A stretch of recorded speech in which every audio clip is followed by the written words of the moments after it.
네, 이 시간 하나님께서 우리에게 주신 말씀 보도록 하겠습니다. 마태복음 21장 1절에서 9절 말씀입니다. 마태복음 21장 1절에서 9절 말씀입니다. 예수와 그 제자들이 예루살렘에 가까이 이르러 올리브산에 있는 벳박의 마을에 들어섰다. 그때 예수께서 두 제자를 보내시며 그들에게 말씀하셨다. 맞은편 마을로 가거라. 가서 보면 나귀 한 마리가 매어 있고 그 곁에 새끼가 있을 것이다. 풀어서 나에게 끌고 오너라. 누가 너희에게 무슨 말을 하거든 주님께서 쓰려고 하십니다 하고 말하여라. 그리하면 곧 내어줄 것이다. 이것은 예언자를 시켜서 하신 말씀을 이루시려는 것이었다. 시온의 딸에게 말하여라. 보아라, 내 임금이 내게로 오신다. 그는 온유하시어 나귀를 타셨으니 어린 나귀 곧 멍에 매는 짐승의 새끼로다. 제자들이 가서 예수께서 지시하신 대로 어미 나귀와 새끼 나귀를 끌어다가 그 위에 겉옷을 얹으니 예수께서 올라타셨다. 큰 무리가 자기들의 겉옷을 길에다가 폈으며 다른 사람들은 나뭇가지를 꺾어다가 길에 깔았다. 그리고 앞에 서서 가는 무리와 뒤따라오는 무리가 외쳤다. 호산나 다윗의 자손께 복되시다. 주님의 이름으로 오시는 분 더없이 높은 곳에 호산나. 아멘. 하나님의 말씀입니다. 작년에 국군의 날에 그 군인들의 시가 행렬 행진이 있었습니다. 여기 옆에 있는 성남공항에서 국군의 날 행사를 하고 거기에서부터 이제 여러 가지 무기들이 이 길을 따라서 광화문까지 갔죠. 제가 그게 짧은 거리가 아니잖아요. 여기서부터 광화문까지 가는 게. 그래서 군인들은 다 버스 타고 움직이고 나중에 이제 장비들은 이 길을 따라서 이렇게 갔거든요. 저도 저희 두 아들을 데리고 요 앞으로 지나갔어요. 바로 요 앞으로 지나갔으니까 저희 두 아들 데리고 그거 구경하려고 이렇게 앞에 나갔는데 저는 세곡동에 그렇게 사람이 많이 사는지 처음 알았어요. 우리 동네가 그렇게 막 사람이 많거나 이런 동네는 아닌 것처럼 보이는데 그날은 다 나와가지고 이 양 길 옆으로 서가지고 그 군인들의 행렬을 저희가 지켜봤습니다. 저희 큰아이가 그날 그 무기들이 움직이는 걸 찍어가지고 유튜브에다 올렸는데 본인 유튜브에 올린 영상 중에 최다 조회수를 기록했다고.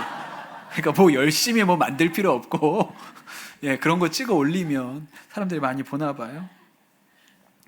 지금도 이렇게 군인들이 이렇게 모여가지고 행진하는 일들을 하면 사람들이 관심을 가지고 모입니다. 그 되게 볼거리라고 생각하지요. 근데 그 뿌리가 어디였을까? 정확하지는 않지만 아마도 고대 로마에서부터 그런 일들이 시작되었을 거라고 생각을 합니다. 로마에서는 군인들이 전쟁에서 승리해서 돌아오면 그 로마 시내를 관통해서 걸어가는 그런 개선 행진을 했지요. 그래서 로마에 가면 그런 행진했던 것을 기념하는 개선문이 많이 있습니다. 그 제일 유명한 것이 콜로세움 옆에 있는 콘스탄티누스 개선문이라는 거예요. 콘스탄티누스 황제가 기독교를 공인한 인물이거든요. 로마의 기독교의 자유를 선언한 사람이 콘스탄티누스 대제인데 그 전쟁에 나가서 싸울 때 계시를 받아요. 십자가를 들고 싸우면 이길 거라는 계시를 받고 실제로 그렇게 해서 승리하고 나서 기독교가 이제 공인이 됩니다. 그 전쟁에 승리한 것을 기념해서 그 콜로세움 옆에다가 콘스탄티누스의 개선문을 세웠죠. 그 후로 그 유럽의 많은 왕들이 힘이 있을 때면 자기가 다스리는 그 나라 수도에 개선문 세우는 게 유럽에서는 유행이었어요. 그 유명한 황제의 프랑스의 나폴레옹이 그 프로이센과의 전쟁에서 승리합니다. 프로이센은 지금의 독일이죠. 그 독일 베를린을 점령하고 그 베를린에 브란덴부르크 문이라는 큰 문이 있었거든요. 그 문에서 개선 행진을 해요. 독일 사람들한테는 너무 자존심 상하는 일이었어요. 왜냐하면 자기들이 세워놓은 개선문에 나폴레옹이 군인들을 이끌고 개선 행진을 했으니까요. 게다가 이 나폴레옹이 그 브란덴부르크 문 위에 청동 그 4마리의 말이 이끄는 수레 상이 있었습니다. 거대한 동상이 있었는데 또 그걸 떼가지고 프랑스로 가져가요. 그러니 이 독일 사람들에게는 너무나도 그 일이 수치스럽고 그런 일이 되었죠. 그러면서 이 나폴레옹이 야, 저런 멋있는 개선문이 우리나라에도 좀 있으면 좋겠다. 그래서 프랑스 파리에도 그 개선문을 만듭니다. 그게 에뚜알 개선문이라고, 프랑스 여러분 가시면 샹젤리제 거리 꼭 가잖아요. 그 시작하는 데가 그 에뚜알 개선문으로부터 시작하죠. 그 한번 올라가 보시면 아주 뭐 이렇게 멋있습니다. 그런 거를 이제 만들기를 시작해요. 그런데 이 개선문을 공사하는 과정 중에 사실 나폴레옹은 몰락했습니다. 만드는 걸, 완공하는 걸 보지도 못했죠. 그 중간에 또 프로이센에게는 전쟁에 졌기 때문에 그 뺏어왔던 청동 기마상도 다시 되찾아 갔고, 나폴레옹은 개선문이 완공되는 걸 못 보고 죽었습니다. 나중에 나폴레옹이 죽고 나서 그 시신이 세인트 헬레나 섬에 있었는데 그거를 파리로 가져오면서 나폴레옹의 관만 그 개선문 밑으로 한번 지나가게 되죠. 그리고 나서 시간이 많이 흘러서 2차 세계대전이 열렸을 때 히틀러가 프랑스 파리를 점령을 합니다. 그 너무 기분이 좋았나 봐요. 그래서 새벽에 비행기를 타고 파리에 내려가지고 그날 하루 동안은 파리 시민들이 아무도 집 밖으로 못 나오게 명령을 한 다음에 자기 자신과 이제 그 독일 군 수뇌부들하고 그렇게 아무도 없는 프랑스 파리를 이곳저곳 다닙니다. 그 중에 한 곳이 개선문이었어요. 그래서 개선문에서 아래서 한참 동안 지켜봤다, 그렇게 얘기를 합니다. 그리고 너무너무 기분이 좋았다 그래요. 그런데 나중에 이 2차 세계대전이 히틀러의 패배로 끝나게 되잖아요.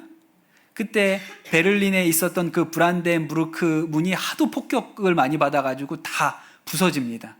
그 말 4마리 있다 그랬잖아요. 말 4마리 중에 3마리의 목이 잘려나갈 만큼 큰 피해를 입어요. 그러니까 여러분, 이게 세상의 왕들과 지도자들이 하는 일이 이런 겁니다. 내가 힘이 있다고 사람들에게 자신의 힘과 권력을 과시하기 위해서 군인들을 이끌고 행진하는 일들을 하는 거죠. 그런데 그게 다 오래가지 못하고 금방 망하고 맙니다.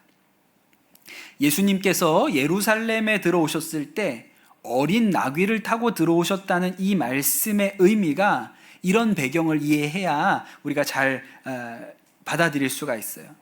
예수님이 예루살렘에 들어오셨을 때 백성들은 예수님을 왕이라고 생각했습니다. 다윗과 같은 왕이 우리에게 다시 오셨다고 생각했어요. 그래서 호산나 다윗의 자손이여 이렇게 외친 겁니다. 그들이 기대했던 왕은 이 로마의 압제로부터 이 유대인들을 해방시켜줄 그런 인물을 원했던 거예요. 그런데 예수님은 나는 너희가 기대하는 그런 세상의 왕이 아니다라는 것을 보여주기 위해서 말이 아니라 나귀를 타고 예루살렘에 들어오신 것이죠. 이미 스가랴 선지자가 오실 왕에 대해서 예언을 했는데 그 오실 왕은 힘 있는 왕, 잘 싸우는 왕이 아니라 겸손한 분, 온유한 분, 나귀를 타고 오시는 분이라고 예언을 했습니다. 제가 올해 이 고난주간을 맞으면서 하나님 앞에 이 고난주간을 어떤 마음으로 성도들과 함께 보내야 할지 물었습니다. 그리고 지난 주간에 큐티를 하다가 제가 깨달은 게 있어요. 지금 우리나라 사람들, 심지어 교회에 나오는 그리스도인들까지도 화가 많이 나 있다라는 것을 하나님이 저에게 생각나게 해주셨습니다. 지난 12월에 대통령이 비상계엄을 선포했고 그 비상계엄이 국회에 의해서 해제가 되었습니다. 그리고 대통령은 국회에서 탄핵을 당했죠. 그리고 불과 한 열흘쯤 전에 헌법재판소에서 대통령을 파면했습니다. 그리고 그저께인가요? 윤석열 전 대통령이 이제 서초구 자신의 집으로 돌아가는 일이 그렇게 일어났죠. 이 모든 일이 4개월 정도의 시간 동안에 일어났던 일이에요. 그런데 여러분, 이 4개월의 시간을 우리가 지내면서, 지난 겨울을 지내면서 그 시간 동안 대한민국 국민들이 화가 많이 났습니다. 다 화가 났어요. 윤석열 대통령을 지지하는 지지자도 화가 났고 탄핵을 촉구하던 사람들도 화가 났습니다. 제가 볼 때는 아직도 화가 안 풀렸어요. 탄핵을 반대하던 분들은 헌재의 판결이 잘못되었다고 지금도 분노하고 있고, 탄핵을 주장하고 원하던 사람들은 대통령만 내려갔지 아직 나라가 정상이 아니다 라고 하면서 여전히 분노하고 있습니다. 그리고 이 분노가 교회도 예외는 아니에요. 우리 가까운 곳에 같은 지방에 있는 크지 않은 감리교회 목사님이 지난 12월을 지내면서 너무너무 마음이 괴롭고 힘들었다고 저한테 이야기를 하셨는데, 이 대통령이 탄핵된 문제 때문에 젊은 교인들 한 10명이 교회를 떠났다는 거예요. 그래서 너무 이 일 때문에 마음이 아프고 속상하다는 이야기를 하셨습니다. 제가 박근혜 전 대통령이 탄핵되었을 때에 선한목자교회에서 부목사 하고 있었는데, 그때 봤던 장면이 있어요. 그때 많은 분들이 유기성 목사님에게 당신이 탄핵에 찬성하는지 반대하는지 입장을 명확히 밝히라, 그런 요구들을 해서 굉장히 난감했습니다. 그런데 제가 지난주에 선한목자교회 목회자 몇 분을 뵀는데 그분들이 하는 얘기가 똑같은 일이 지금도 반복되고 있다는 거예요. 사람만 달라졌죠. 김다위 목사님, 선한목자교회 담임하시는 김다위 목사님한테 당신이 탄핵에 찬성하는지 반대하는지 밝히라고 그렇게 요구한다는 거예요. 아직까지 우리 교회에서는 저한테 그걸 물어본 분이 한 명도 없습니다. 난 참 좋다, 편하게 크게 고민하지 않고 목회도 돼서 너무 감사한 일이에요. 앞으로도 물어보지 마십시오. 그런데 제가 이런 이야기를 들으면서 느끼는 안타까움은 뭐냐면, 똑같은 일이 예수님이 예루살렘 들어오실 때도 있었다는 거예요. 예수님이 예루살렘에 들어오시고 나서 많은 사람들이 예수님을 찾아왔습니다. 한 번은 바리새인들이 예수님을 찾아왔거든요. 그러고 물어보는 거예요. 뭐라고 물어봤냐면, 황제한테 세금을 바쳐야 합니까? 세금을 바치지 않는 것이 옳습니까? 이렇게 물어보는 거예요. 이게 무슨 질문이에요? 당신은 친로마파입니까? 반로마파입니까? 이렇게 물어보는 거거든요. 세금을 바치라고 하면 친로마파죠. 그러면 민족의 반역자가 되는 거예요. 그런데 세금을 바치지 말라고 하면 로마의 반역자가 되는 거예요. 예수님한테 와서 똑같이 물어봤어요. 당신은 친로마예요? 반로마예요? 우리는 답을 듣기를 원합니다. 그렇게 물어봤거든요.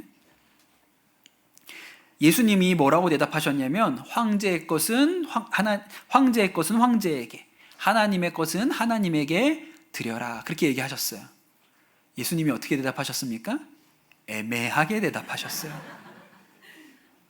연이어 사두개인들이 옵니다. 사두개인들이 와서 물어본 거는 예수님한테 부활이 있냐는 거예요. 이 질문도 아주 베베 꼬아가지고, 어떤 여자가 시집을 갔는데 남편이 죽었는데 그 남편의 동생과 다시 결혼했는데 거기도 죽고 셋째도 죽었는데 나중에 천국 가서 부활하면 누구의 아내입니까? 이런 식으로 물어봤어요.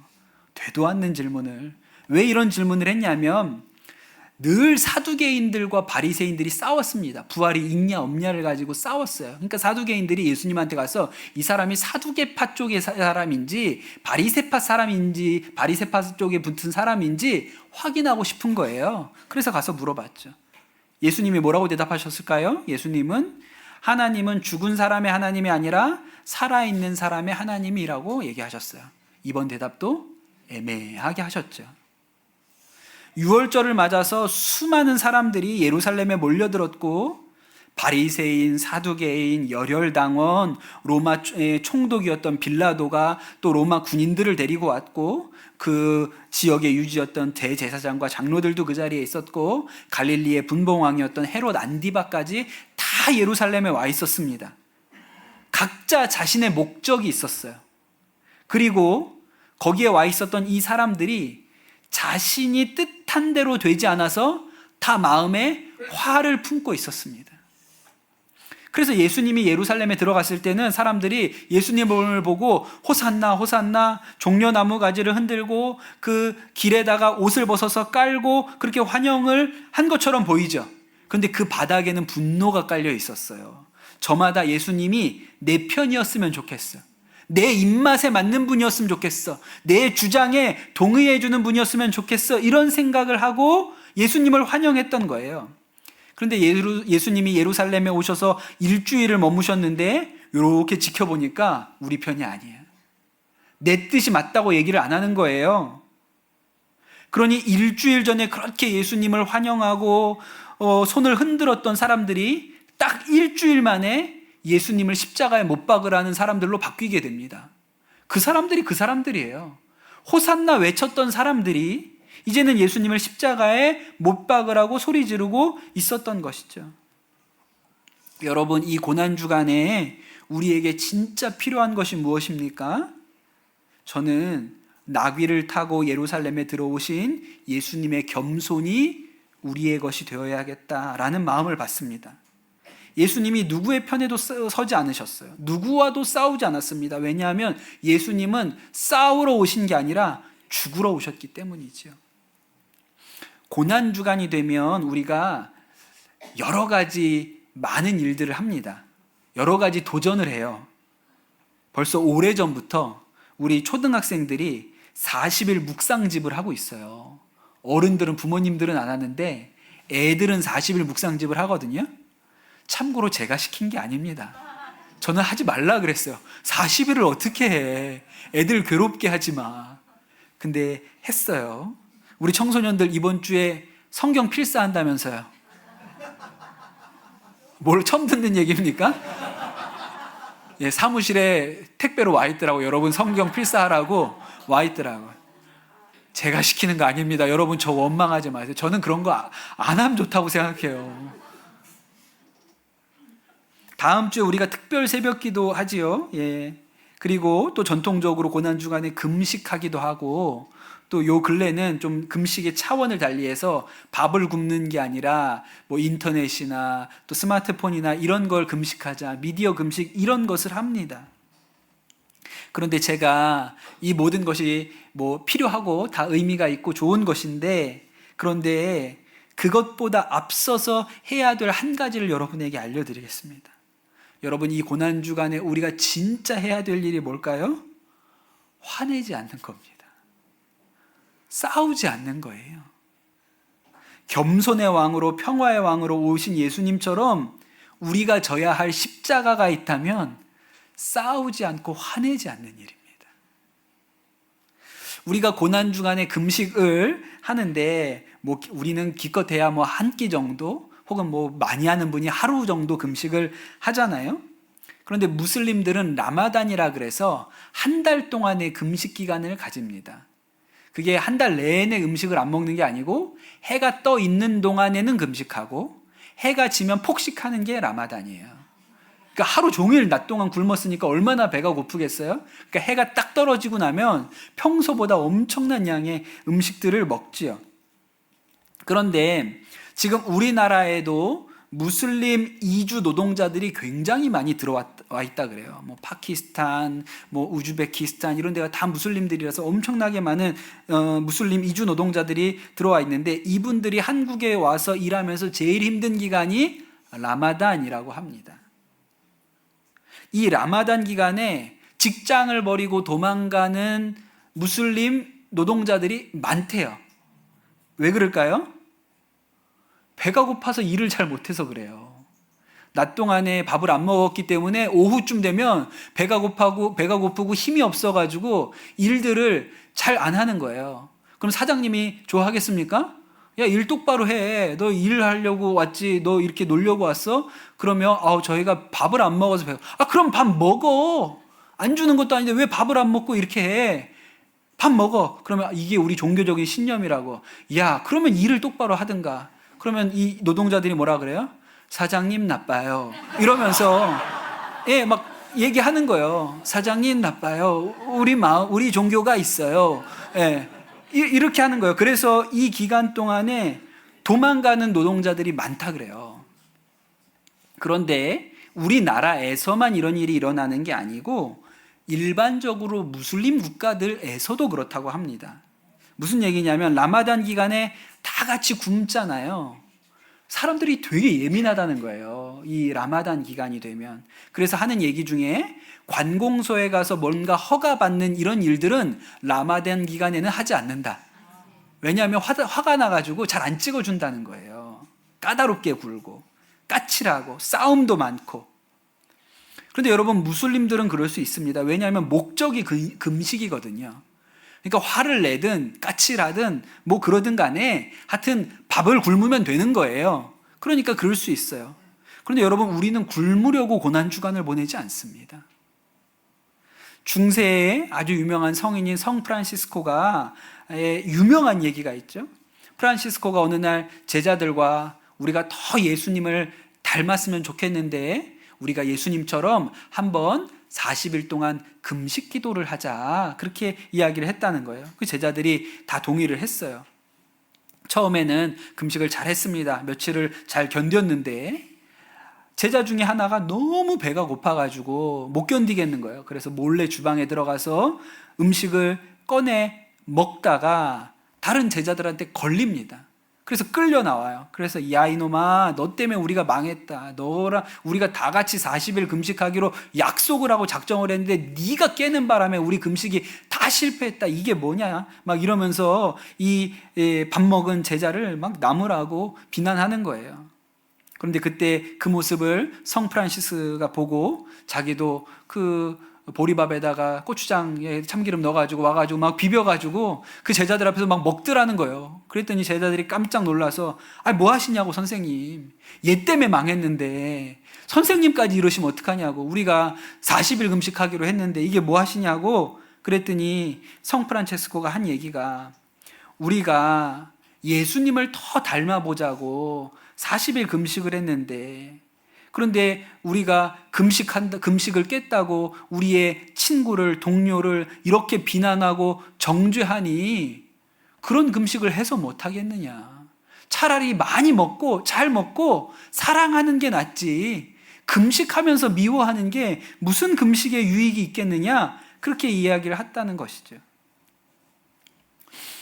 지난주에 제가 새벽에 우리가 민수기 말씀으로 묵상을 하고 있는데 말씀 전하는 중에 이런 이야기가 있었습니다. 모세가 에티오피아 여인과 결혼을 합니다. 그 일에 대해서 형제였던 미리암, 누나죠. 미리암하고 또 아론이 모세를 엄청 뭐라 그래요. 그러니까 여러분 가족이 뭐라 그러는 게 견디기가 어렵습니다. 형제가, 식구가 여기가 어떻게 그럴 수 있냐고 막 얘기를 하는 거예요. 그런데 성경에 뭐라고 나오냐면 그 얘기가 딱 끝나고 나서 모세가 이 땅에서 가장 겸손한 사람, 가장 온유한 사람이었다고 그렇게 기록이 나와요. 그게 무슨 의미겠어요? 모세가 그렇게 아론과 미리암으로부터 온갖 욕을 먹는데 아무 소리 안 했다는 뜻이죠. 아무 소리 안 했다는 뜻이에요. 그래서 모세의 온유함이 지면에 제일 크다, 그런 얘기가 성경에 나오는 거거든요. 모세가 아무 소리 안 했습니다. 그냥 들었어요. 모세가 아무 소리 안 하니까 누가 나서시냐면 하나님이 나서서 모세를 변호해 줍니다. 미리암과 아론이 모세를 비난하면서 뭐라 그랬냐면 모세만 하나님하고 대화하냐? 우리도 하나님 음성 들었지 않느냐? 이렇게 얘기하거든요. 그랬더니 하나님이 뭐라고 얘기하냐면 모세 말고 내 얼굴을 마주한 자가 있느냐? 나의 모습을 본 자가 모세 말고 누가 있냐? 너네는 어찌하여 두려움도 없이 모세를 비난하느냐? 이렇게 하나님이 물어보세요. 여러분, 모세가 어떤 사람입니까? 하나님 대면한 사람이에요. 여러분, 하나님을 직접 본 사람이 화가 많고 세상에 미운 사람이 많고 복수하고 때려주고 싶은 사람이 많고 그럴 수가 있을까요? 여러분, 나폴레옹이 왜 개선문 만들었는지 아세요? 히틀러가 왜 파리 시민들 집 밖으로 못 나오게 하고 혼자 그 벤츠 오픈카 타고 파리 시내 곳곳을 누비고 다녔는지 아십니까? 하나님을 못 만나서 그런 거예요. 하나님을 못 만났으니까 자기가 대단한 줄 알고 자기의 권세가 대단한 줄 알고 세상 최고인 줄 알고 자랑하고 싶어서 그러고 다닌 거예요. 그런데 여러분, 모세처럼 하나님을 대면한 사람, 하나님을 경험한 사람은 이 땅에서 가장 온유한 사람이 됩니다. 가장 겸손한 사람이 돼요. 아니, 하나님의 크심을 알았는데 내가 하나님 앞에 얼마나 작은 존재인지를 어찌하여 모르겠습니까? 그러니 그런 사람은요, 화내지 않아요. 온유하고 겸손한 사람이 되죠. 나중에 그 미리암이 모세를 비난했다는 이유로 나병에 걸립니다. 하나님이 이 미리암을 치셔서 나병 환자가 되죠. 근데 이 미리암을 위해서 누가 기도합니까? 모세가 미리암을 고쳐주시기를 위해서 모세가 기도를 해요. 예수님께서 겟세마네에서 기도하시다가 사람들한테 잡혀가시죠. 그때 예수님 옆에 있었던 충성스러운 제자 베드로가 칼을 꺼내가지고 칼을 막 휘두릅니다. 그러다가 대제사장의 종이었던 말고라는 사람의 귀를 잘라요. 그때 예수님이 뭐라고 하셨습니까? 내 칼을 도로 꽂아라. 칼을 쓰는 사람은 모두 칼로 망한다. 너희는 내가 나의 아버지께 당장 12군단 이상의 천사들을 내 곁에 세워주시기를 청할 수 있다고 생각하지 않느냐? 야, 칼 휘두르지 마. 지금 당장이라도 12군단 이상의 천사들을 보내달라고 내가 하나님한테 요청할 수 있어. 히스기야 왕 시절에 하루아침에 아수르의 군대 18만 5천이 다 송장이 되었지. 지금도 그런 일이 일어날 수 있어. 그런데 내가 하나님한테 그거 달라고 요구 안 하는 거야. 왜요? 예수님이 하나님의 아들이잖아요. 하나님을 대면했던 모세보다 하나님을 더 잘 아는 분이 예수님입니다. 그런데 예수님이 그 사람들과 싸우려고 하시겠습니까? 예수님은 싸우러 오신 게 아니라 그 사람들을 위해서 죽으러 오신 거예요. 여러분, 이번 고난주간에 저는 우리 성도들에게 무엇보다 겸손하셔서 나귀를 타고 오신 예수님을 여러분 깊이 묵상하게 되시기를 축복합니다. 여러분, 우리에게 평화가 필요합니다. 여러분, 고난주간에 특별 새벽기도 못 나올 수 있습니다. 금식을 못할 수도 있지요. 필사를 못하거나 묵상집을 못할 수도 있어요. 다 봐드리겠습니다. 그러나 싸우지는 마십시오. 고난주간에 싸우지는 마세요. 금식하고 싸우는 게 무슨 의미가 있겠습니까? 묵상집 다 하고 싸우는 게 무슨 의미가 있겠습니까? 우리 청소년들 이번 고난주간 한 주간 화내려면 필사 안 하셔도 됩니다. 네, 화내지 마십시오. 그리고 엄마나 아빠가 여러분에게 화내려고 하면 다음 주에 화내. 이번 주에는 하지 마. 목사님 얘기 들었어? 못 들었어? 다음 주에 화낼 거 있으면 몰아가지고 다음 주 월요일에 해. 그렇게 하세요. 아셨죠? 오늘 말씀은 성 프란시스의 아주 유명한 기도로 마무리하겠습니다. 주여, 나를 당신의 평화의 도구로 써 주소서. 미움이 있는 곳에 사랑을, 죄가 있는 곳에 용서를, 의심이 있는 곳에 믿음을, 절망이 있는 곳에 소망을, 어둠이 있는 곳에 빛을, 슬픔이 있는 곳에 기쁨을 가져오는 자가 되게 하소서. 오 거룩한 주님이시여, 위로받기보다 위로하게 하시며 사랑받기보다 사랑하게 하여 주소서. 우리는 줌으로써 받고 자기를 버리고 죽음으로써 영생을 얻나이다. 아멘. 우리 같이 주신 말씀 붙들고 기도하겠습니다. 하나님, 우리가 이번 고난주간 보내면서 나귀를 타고 예루살렘에 들어오셨던 예수님의 겸손함과 온유함이 우리 가운데 임하게 하여 주시옵소서. 우리가 다른 것은 못해도 이 한 주간 싸우지 않고 화내지 않고 평화하여 살도록 우리 가운데 역사하여 주시옵소서. 그리하여 예수 그리스도께서 이 땅에 오신 뜻이 우리 가운데 이루어지게 하여 주옵소서. 이 시간 우리 합심해서 기도하도록 하겠습니다. 예루살렘에 나귀를 타고 들어오신 온유하고 겸손하신 예수 그리스도를 우리가 찬양합니다. 주님이 예루살렘에 오신 것은 싸우려 하신 것이 아니요 그들을 위하여 죽으러 오신 것임을 우리가 기억합니다. 하나님, 우리도 이 고난주간 한 주간 살아갈 때 예수님의 마음이 우리의 마음이 되어서 화내지 아니하고 싸우지 아니하고 하나님, 예수님이 주셨던 그 평화가 우리 가운데 또 우리를 통하여 가족들에게로 또 이웃들에게로 흘러가는 그런 복된 한 주간이 되도록 축복하여 주시옵소서. 하나님, 이 나라 이 민족을 주님께 올려드립니다. 참 평화가 오게 하소서.